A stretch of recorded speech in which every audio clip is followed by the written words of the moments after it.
Picture this. A young Japanese soldier, only 20 years old, sits in silence while an American medic gently wraps a bandage around his arm.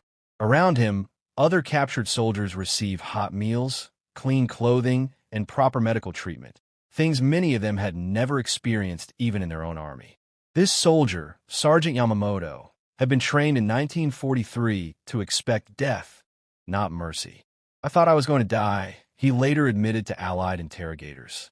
Instead, he was given more food in a single day than he had eaten in an entire week back home. This is the little-known story of how Japanese prisoners of war began calling American detention camps paradise on Earth. A story that surprised both sides of the Pacific conflict and challenged long-held ideas about what war meant in the 1940s. To understand why this matters, we must go back to December 7th, 1941. Pearl Harbor was not only a military strike against the United States. It marked the beginning of a battle between two opposing ways of thinking about war, honor, and dignity. Between 35,000 and 50,000 Japanese soldiers surrendered to Allied forces before August 1945. But those numbers only tell part of the story. The deeper truth lies in how these men went from believing surrender was shameful to realizing that life could still hold dignity even in captivity. Japanese military culture was shaped by Bushido, the ancient way of the warrior. This code demanded loyalty to the emperor and considered death more honorable than capture. Soldiers were taught that surrender would bring disgrace to themselves, their families, and their nation. Across the ocean, American forces operated differently. Bound by the Geneva Convention, they treated prisoners according to international law. But it wasn't just about legal obligations. It was also about America's belief in fairness and humanity, even toward the enemy. The first Japanese soldiers captured often sat in stunned silence. Not because of cruelty. Not because of cruelty, they had expected that, but because of kindness.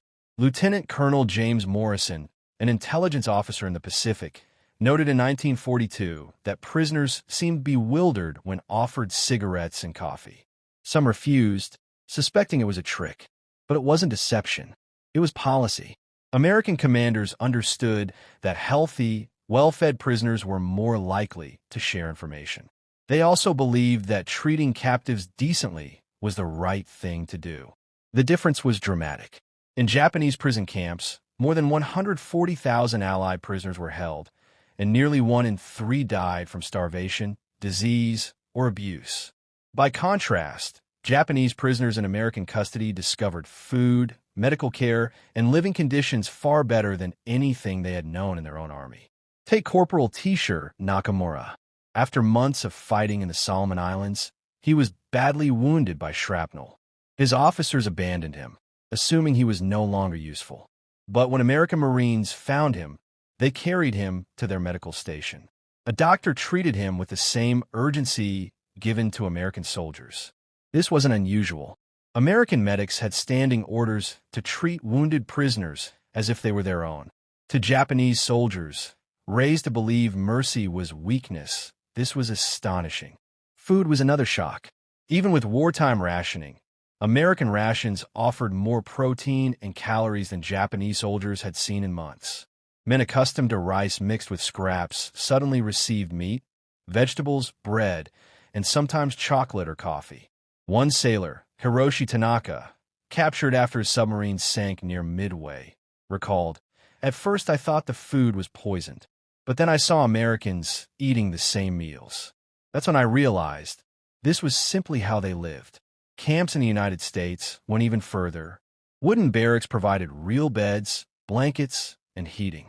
Prisoners had access to sports fields, libraries, and workshops where they could learn carpentry, mechanics, or English.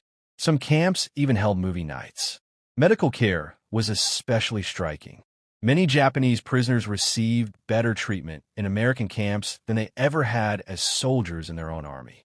Doctors provided dental work, eye exams, and even psychological support. One man wrote to his father, "Today an American doctor gave me glasses. For the first time in years, I can see clearly." What kind of people care this much about a prisoner? The effect was powerful. Soldiers who had been trained to see themselves as disposable parts of the imperial machine were suddenly treated as individuals. Guards learned their names, doctors worried about their health, and administrators encouraged them to write letters home. Not all prisoners trusted this kindness immediately. Some carried shame for surrendering, but many came to believe that their captors valued their lives more than their own commanders ever had. This humane approach paid off. Well-treated prisoners provided intelligence about troop movements, supply shortages, and defensive strategies. But more importantly, it weakened the Japanese belief that surrender always meant dishonor. By 1944, whispers began spreading through Japanese units. Capture by Americans did not mean certain death. Slowly, some soldiers began surrendering rather than fighting to the last man. For the United States, this was proof that compassion could be more powerful than fear. For Japan, it was a revelation that shook the very foundations of its warrior code. In the end, Japanese soldiers called American camps paradise, not just because of food or comfort, but because they discovered something far greater, the idea that every human being has worth. Even in war,